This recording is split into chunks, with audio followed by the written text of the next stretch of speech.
में देखा कि कैसे हम स्प्रेड ऑपरेटर का यूज़ करके दो एरेज को कॉन्कैटिनेट कर सकते हैं। फिर हमने ये भी देखा कि स्प्रेड मेथड का यूज़ करके एक लूप होल है, हमने उस लूप होल को भी देखा और उसका सोल्यूशन भी देखा। अगर आपको वो वीडियोस देखनी है तो मेरे चैनल पे चाहिए, इसको सब्सक्राइब करें और लास्ट 2 वीडियोस देखें, आपको काफ़ी इंटरेस्टिंग लगेंगी।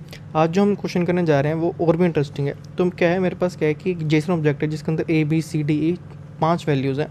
ठीक है, इसको मैं क्या करूँगा, जेसन डॉट स्ट्रिंगिफाई मैंने किया, रिजल्ट के अंदर स्टोर किया, उसको प्रिंट करवाया। लेट्स सी इसका क्या आउटपुट आता है। इसका आउटपुट जो आएगा मेरे पास वो आएगा A1 B2 C3 D4 E5, जो कि एक्सपेक्टेड है। लेकिन मान लो मेरा जो यूज़ केस है वो ये है कि मुझे इसमें से सिर्फ A और C की वैल्यू ही प्रिंट करवानी है।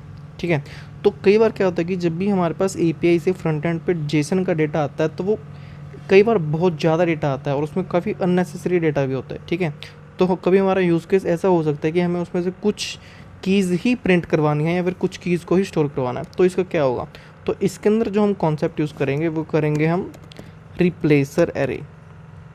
ठीक है, बहुत ही सिंपल कॉन्सेप्ट है, बहुत कम लोगों को इसके बारे में पता है। अगर आपको इसके बारे में पता है तो it will be a very good thing for you. ठीक है, रिप्लेसर एरे। तो रिप्लेसर एरे जैसे कि नाम है, हमें बस इस स्ट्रिंगिफाई फंक्शन के अंदर एक अरे पास करनी होती है जिसके अंदर हम मेंशन करेंगे कि बस मुझे ये चीज़ें ही as an output filter out करके दे दो। ठीक है, तो मैं क्या करूँगा, एक कुछ रिप्लेस करके एक बना लूँगा एरे जिसके अंदर मान लो मुझे क्या चाहिए, मुझे सिर्फ A की वैल्यू एंड C की वैल्यू चाहिए। ठीक है, सिर्फ ये चाहिए। ठीक है, अब मैंने क्या बोला कि मुझे सिर्फ इनकी वैल्यूज़ ही चाहिए, बाकी सबको यू कैन इग्नोर। और इसको मैं क्या करूँगा, जेसन डॉट स्ट्रिंगिफाई के अंदर एज अ सेकेंड आर्ग्यूमेंट इसको जो है वो सेंड कर दूंगा। ठीक है, हम सिर्फ 2 ही आर्ग्यूमेंट्स चाहिए। तो मैंने क्या किया, अब इसको प्रिंट किया, ये लाइन एक्स्ट्रा आ गई, इसको रिमूव कर देते हैं। अब इसको रन करके देखते हैं तो हमारा क्या आउटपुट है, हमारा आउटपुट आएगा A1 C3।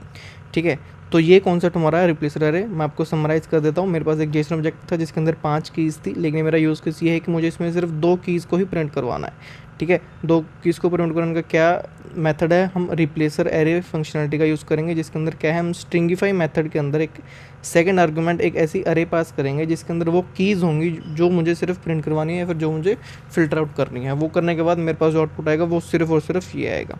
ठीक है, ये तब यूज़फुल होगा जब हमारे पास बैकएंड से काफ़ी ज़्यादा डेटा है लेकिन हमें सिर्फ एक लिमिटेड अमाउंट ऑफ डेटा की ज़रूरत हो। ठीक है, अगर आपको ये वीडियो इंटरेस्टिंग लगे तो kindly like this video and subscribe this channel. Thank you.